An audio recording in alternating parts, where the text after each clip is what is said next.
ओम शांति।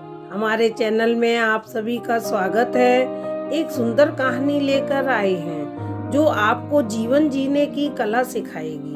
कहानी का शीर्षक है एक बल एक भरोसा।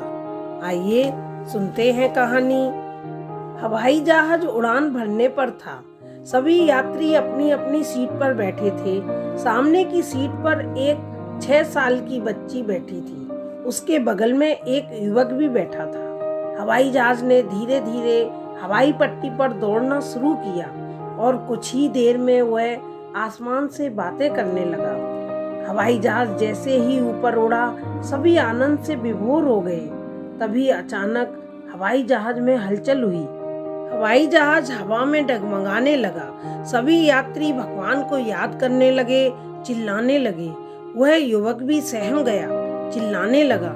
लेकिन देखता क्या है कि उसके बगल में बैठी नन्ही सी बच्ची एकदम शांत बैठी है। उसके चेहरे पर जरा भी डर नहीं है। थोड़ी देर हवाई जहाज डगमगाने के बाद सामान्य रफ्तार में आ गया।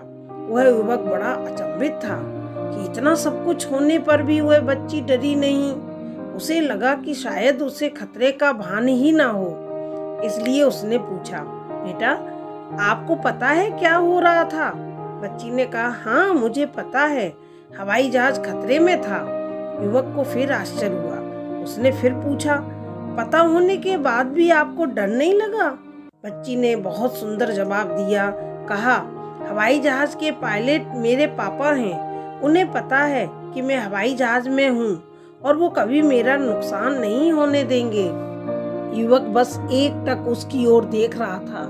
सोच रहा था, इतनी छोटी सी बच्ची कितनी बड़ी बात कह गई। यह विश्वास हम बड़ों में क्यों कम हो जाता है, जब पता है कि संसार को चलाने वाले ईश्वर हमारे माता पिता हैं। वो कभी हमारा बुरा नहीं करेंगे। विश्वास रखिए, सब कुछ ठीक होगा। ये अंधेरा भी छटेगा, फिर नई सुबह होगी, सब कुछ मंगल होगा। शिव बाबा सबकी रक्षा करेंगे। महामारी आई है तो विश्वास रखें, सब ठीक होगा। खुशियाँ मिलती नहीं मांगने से, खुशियाँ मिलती नहीं मांगने से, मंजिल मिलती नहीं राह पर रुक जाने से। भरोसा रखना खुद पर और उस रब पर, सब कुछ देता है वो सही वक्त आने पर। ओम शांति।